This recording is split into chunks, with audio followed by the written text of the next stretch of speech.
most of you seen the hit TV show Mad Men? Hi. Well, during the many years I toiled away at a large ad agency in New York, I actually lived that. And during that period, working on many major accounts, I had occasion to interact with many celebrities. I was going to tell you about the weekend I spent at Debbie Reynolds' house, but my wife is here, so... And nothing like that at all. The story was that was the weekend we moved from one house to another here, and I wasn't there to help out. So it's still a very sore topic. But I'd like to tell you about a very fascinating evening I had with two celebrities. We, at this big ad agency, had the Buick account, and Buick started importing a car called an Opel Kadett. Now, back then, foreign cars were considered very low-powered and tinny, and Americans didn't have confidence in them. So we came up with an ad campaign. We had to have these cars look like they were more powerful and stronger. So I came up with the idea for the first commercial of having a tug of war between an Opel and an elephant.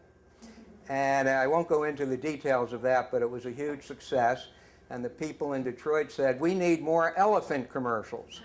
So there are certain circles in Detroit where I'm known as the Elephant Boy, because we kept coming up. We had one where we staged an elephant stampede and had a little red Opel driving in among the stampeding elephant. Anyway, we were running out of ideas for elephants, and I said, what if we had Tarzan and Jane and Boy and the cheetah do an elephant ride?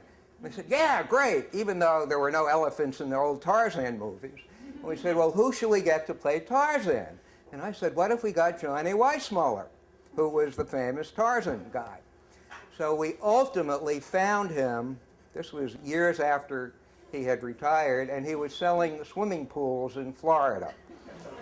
And we had him come out to L.A., and it was very poignant watching him in front of the camera. He hadn't been in front of the camera in a long, long time. You could tell he was an athlete at one time. I felt like we had to pin his skin up and back, you know, to make him look good.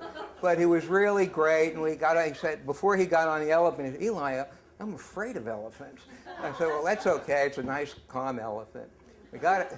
And he gets up on the elephant with Jane and her sarong and the kid and the monkey, and we did a very nice thing. It was a very hot day.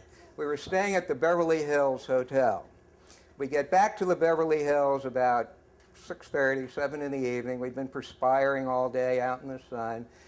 And without saying anything, we both walked to the Polo Lounge together to get a drink. It was crowded at this time.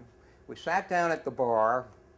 He ordered a gin and tonic. I ordered a gin and tonic. I didn't realize at the time that Johnny Weissmuller had just a wee bit of a drinking issue. So he kind of chug-a-lugged his down, and I'm sitting there sipping mine, and we order another round. It goes on. And after about 2 or 3 drinks, I said, hey, Johnny, you know, when I was a kid, you were one of my heroes. He said, yeah, kid. And I said, John, and then we drink another drink down. I said, hey, Johnny, would you do it for me? And he knew exactly what I was talking about. I said, nah, I can't do that. Another drink. By this time, he's on his 4th or 5th gin and tonic, maybe more. I said, come on, Johnny, just one time. And there, in the crowded Polo Lounge of the Beverly Hills Hotel, Johnny Weissmuller went, ah! That's just the first part of this story.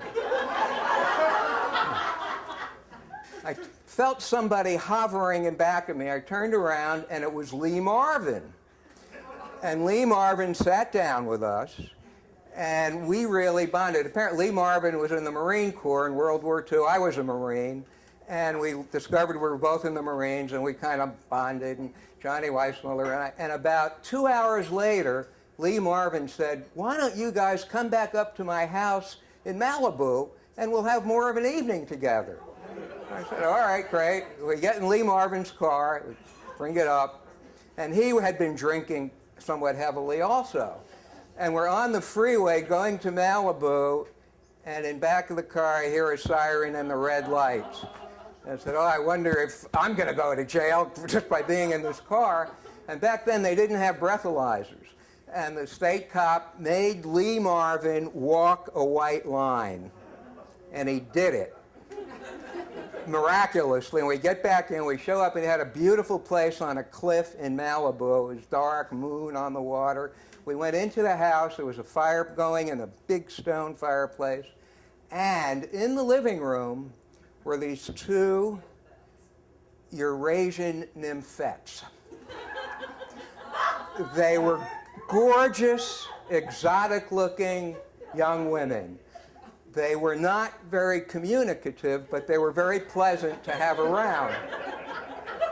And we spent all night long, I did, listening to Lee Marvin and Johnny Weissmuller talk about what life was like in Hollywood in the heyday of making movies in the 40s and the 50s. Now, I've thought about that evening from time to time as decades went by, and although it was fun being with Lee Marvin and Johnny Weissmuller, I've often wondered what plans Lee Marvin had for those two very attractive young women who never said one word the entire evening. Well,